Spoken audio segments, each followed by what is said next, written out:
Hello and welcome to another section of teaching pedagogical skills. And in this unit, I think we have already covered the basics of teaching, concept of teaching, different methods of teaching we have seen, and the role of teacher, nature of teaching, and qualities required for a learner and teacher. So we will continue the discussion, and today we'll be discussing about teaching aids. So I hope this from this picture you will be able to see a lot of teaching aids. So you can identify a few of them if you just closely examine this picture. So I think we have a board there. So it is like I think from this picture you can imagine that this is a kindergarten class because we have the alphabets written on the wall of the many pictures are there. It shows A for apple, B for bat, C for cat. You can see that. Then on the right side we have a board where we can stick the letters. So I think we can say this is a kindergarten classroom, and can you identify the different types of teaching aids which are in the picture. So I'd like to point out few important things which I found very interesting. So you can see a globe on the left side of the table, which is usually maybe many of you have seen during your childhood classes. And on the wall you can see hanging pictures which will help the children to learn different alphabetics and alphabets and name of various uh, things. Then maybe there is a board, and then you can see some tools which are kept for teaching, like activities.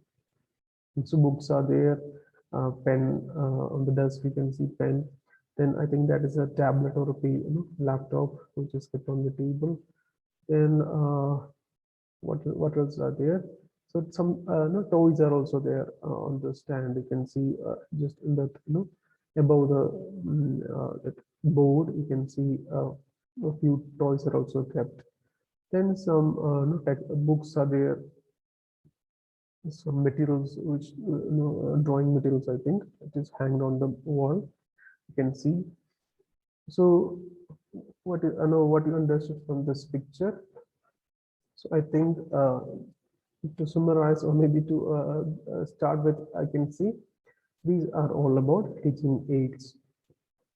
So let's examine different types of teaching aids which will help you to promote the learning in students. So the purpose of having a teaching aid is to improve or increase the retention or increase the learning experience, promote the learning experience. So maybe in the class, if you're only using some like the PPT or only the board and explaining things, maybe the retention or what we get after that lecture or the class maybe only less. But think that if you are also along with the teacher, if you're also doing the practical problem or maybe discussing with the teacher, your retention is comparatively will be more. So this is how and why the teaching aids are important. So apart from different traditional textual structure, usually when you think about a class or maybe when you hear the word lecture, what comes to your mind will be a lot of textual information, a lot of textual content. So this is the traditional way of teaching. But if you go back to your own experience, learning experience, you will remember many of the classes where you have done something along with the teacher. So in the physics laboratories, if you are in the high schools, I think many of you will be going to physics laboratories where you have connected a battery light to a battery terminal by using wires and batteries. Then you might have done some experiments with magnets. So these things are very interesting for the student because of that you will be remembering most of those things which you have learned by doing. So this is the importance of teaching aid. So it will help you to increase the effectiveness of teaching. So an efficient teacher should make use of these teaching aids. Very uh, uh, often we should include these kind of teaching aids. Now let's discuss what are the different teaching aids or different tools available for the teachers and students. So you can broadly classify the teaching aids into different categories. We'll discuss that in the coming lectures. So to begin with, teaching aids are different tools such as computers, maps, and other tools which are required for different types of interaction with the students, and which will help help both the teacher and the learner to make it easy, the learning and teaching process more effective and easier. So it can include videos, audio, and hands-on tools, experiments, and like the globe which I have shown in the picture, in the first picture. So this can all contribute to the teaching aids. So before going to the further teaching aids, I would like to tell you to read these quotes.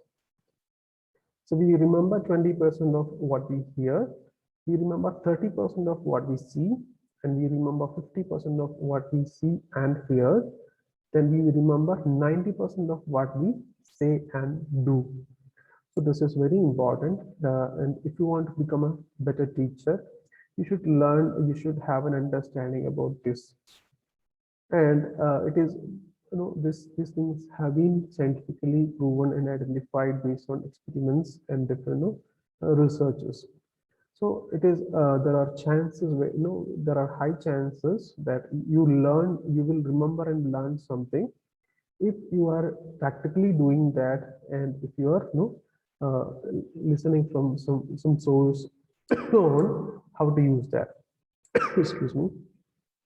So the retention power or retention aspect of different teaching aids. So if you are only telling something, the retention power will be 20%. So students are only hearing us. They are listening to the lectures for 1 hour lecture.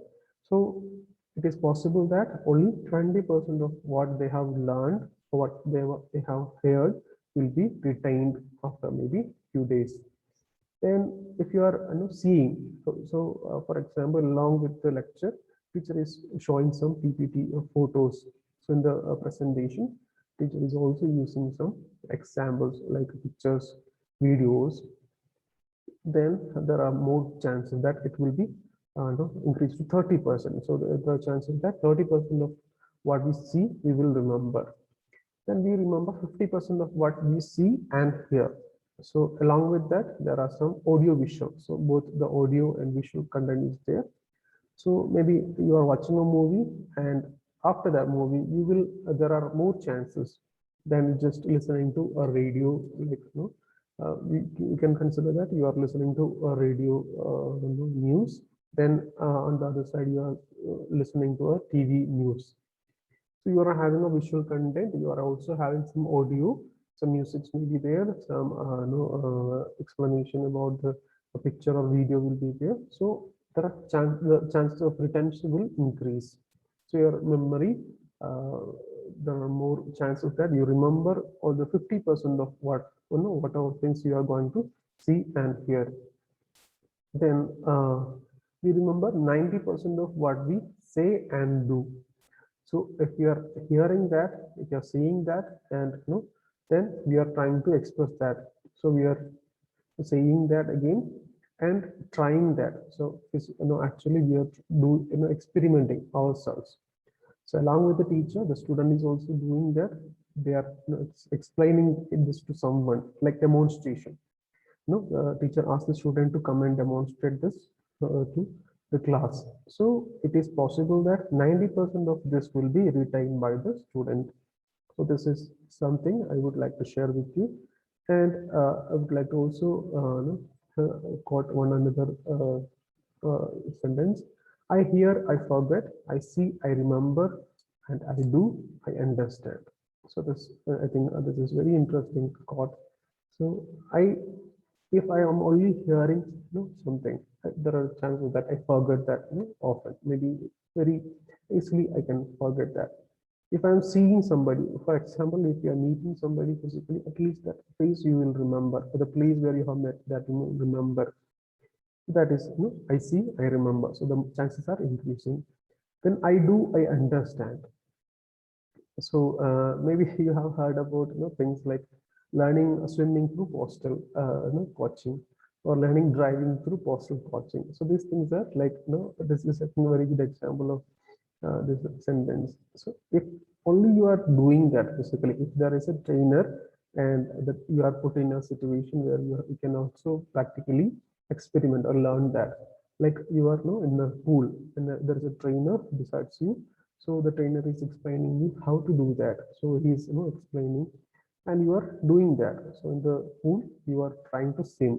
Maybe you are having some like a tube attached to your body, so you will not be sunk. So this way, you are experimenting, and the chances that you understand. So after the training session, you will be able to understand. So that you will be able to do that, practically do that. So this is a learning process. So as a teacher, so what I'm trying to say is that you should include more content in your teaching process, where the learner himself or herself get an opportunity to practically do and use their knowledge. So if they what they have learned, if they are applying, it will be 90% of that will be retained the student. So you can see this pyramid which shows passive learning and active learning. So on the bottom we have few items which will help you to recollect or remember or learn more effectively. So it includes analyzing, defining, creating, evaluating things. Then on the top you can see just define, describe, list, explain.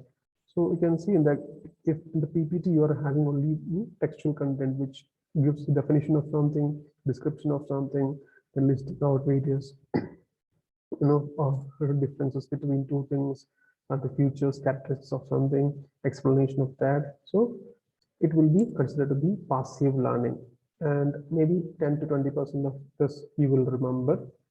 And again, on the bottom you can see demonstrating, applying, and practicing. So if this is also there, so along with the textual content, if you are incorporating some demonstration, so teacher is demonstrating something in the class, teacher bringing some videos, or maybe bringing a globe and telling you this is the how Earth looks like. So there are chances that 30% of that will be retained by the student. And again, maybe in the chemistry classes, teacher will be using some experiments, chemicals. Teacher use that but you can say chemicals, and putting the chemical in some other uh, acid something and changing the color of the litmus paper. So those things are also very much effective. So it is 50% of this experiment. So there is a demonstration in front of you. 50% of that will be collected, but you will be able to retain that. Again, if the teacher is calling you and asking you to do that experiment, so teacher is calling all the students one by one and asking them to apply this. So dip the litmus paper in various liquids. So how the color is changing and what reaction is happening. So there is a application of this along with the demonstration. Teacher is applying, or there is active participation of the student as well. So this is hands-on experience, hands-on workshops, designing something by the student, the problem solving. The teacher is asking the student to find a solution for something. So this kind of application, so the student is getting some opportunity for applying the skills he or she might have learned in the class. So this is 70% or 90% of this can be retained by the student. So this is how teaching aids will help you to increase the retention or increase the effectiveness of learning outcomes. So in the pyramid, you can see on the left side, the activities are there, and the right side, outcomes are there. So this is I think all about teaching aids. So maybe in the next class we'll discuss about various teaching aids. So we will end the class, end the discussion here. We'll continue in the next video. Thank you.